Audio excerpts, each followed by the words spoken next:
ஹாய்ங்க எல்லாருக்கும் வணக்கம். இந்த மழைக்காலம் பனிக்காலம் வந்தாலே நம்ம ஆடு மாடுகளுக்கு பிரச்சனையும் சேர்ந்து வந்துடுங்க. அது என்னன்னு பார்த்தீங்கன்னா சளியும் காய்ச்சலும் தாங்க. சளி வந்தால் காய்ச்சல் சேர்ந்தே வந்துடுங்க.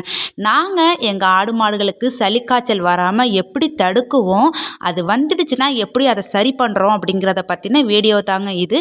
ஆடு மாடு வளர்க்குறவங்களுக்கு ரொம்ப யூஸ்ஃபுல்லான தகவலுங்க. எங்கள் ஆட்டு மாட்டுக்கு பார்த்தீங்கன்னா இப்போதைக்கு சளி காய்ச்சல் எதுவுமே இல்லைங்க. ஆனால் மழையில் மதியம் மேய்ச்சலில் இருக்கும்போது நனைஞ்சிடுச்சு. சரி எப்படியா இருந்தாலும் மழையில் நனைஞ்சா சளி காய்ச்சல் வந்துடும், வராமல் இருக்கிறதுக்காக தான் நாங்கள் இப்போ புகை போடுறோம். அப்படியே மாட்டுக்கு கருப்பு கயிறும் கட்டி விடுறோங்க. இது எதுக்காகன்னு வீடியோவை மிஸ் பண்ணாமல் ஃபுல்லாக பாருங்கள், அப்போ தான் உங்களுக்கு புரியும். புகை போடுறதுக்கு கங்கு எடுத்துருக்கேங்க. அது கூட கட்டி சாம்பிராணிங்க. கட்டி சாம்பிராணி போட்டால் தான் இந்த சளி காய்ச்சல் இல்லை மூக்கடைப்பு ஆடு மாடுகளுக்கு இருந்தாலுமே இந்த கட்டி சாம்பிராணி தாங்க சரி பண்ணும். அதுக்கப்புறம் பார்த்திங்கன்னா வேப்பம்பட்டை எடுத்திருக்கேன். நாங்கள் பொதுவாக வேப்பம்பட்டை தாங்க யூஸ் பண்ணுவோம். வேப்பம்பட்டை இல்லைன்னா வேப்ப இலை இல்லைன்னா வேப்ப முத்து அதை கொஞ்சம் இடித்து கூட போட்டுக்கலாம். இந்த வேப்பம்பட்டை போடும்போது நெருப்பு இந்த மாதிரி இருக்கும்போதே நம்ம போட்டுவிடணுங்க. முதல்ல வேப்பம்பட்டையை தான் போடணும். வேப்பம்பட்டை போட்டு நல்லா நெருப்பாகி புகை வந்ததுக்கு அப்புறம் தான் மீதி எல்லாத்தையும் போடணும். அது கூட கொஞ்சம் நொச்சித்தலை அப்புறம் கருவாடுங்க. புகைக்கு ரொம்ப கருவாடு தாங்க முக்கியம். ஏன்னா இந்த கருவாடு போடும்போது அந்த கருவாடோட நெடிக்கு தாங்க சளி காய்ச்சல் எல்லாமே சரியாகுது. நாங்கள் யூஸ் பண்ணி பார்த்துருக்கோம். நல்ல ஒரு ரிசல்ட்டு, சூப்பரான மருந்துங்க ஆட்டு மாட்டை பொறுத்த வரைக்கும். அதுக்காக தாங்க உங்களுக்கு சொல்கிறேன். சில பேருக்கு தெரியும், சில பேருக்கு தெரியாது. தெரியாதவங்க கண்டிப்பாக தெரிஞ்சுக்கோங்க.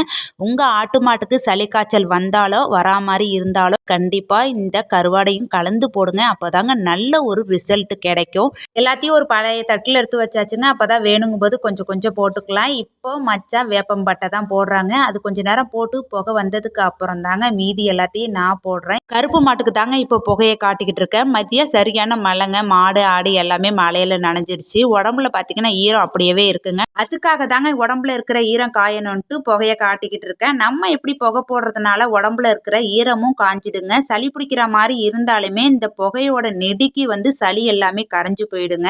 நாங்க இப்படி தாங்க இந்த மழைக்காலத்திலையும் பனிக்காலத்திலையும் எங்க ஆடு மாடுகளுக்கு சளி காய்ச்சல் வராம தடுக்கிறோம். அப்படியே மீறி வந்தாலுமே ஒரு 3 நாளைக்கு தொடர்ந்து இந்த புகையை காட்டினாலே போதுங்க, எங்க ஆடு மாடுகளுக்கு சரியாயிக்குது.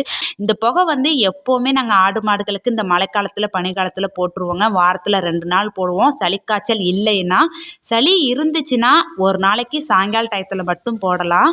நம்ம இப்படி புகை போடுறதுனால மாட்டுக்கு என்ன பலன் அப்படின்னு பார்த்தீங்கன்னாங்க, மாட்டோட உடல் வெப்பம் சீராக இருக்குங்க. அது மட்டும் இல்லாமல் நெஞ்சு சளி, காய்ச்சல், தும்மல், செதுமல், மூக்கடைப்பு அந்த மாதிரி எந்த பிரச்சனையுமே மாட்டுக்கு வராதுங்க.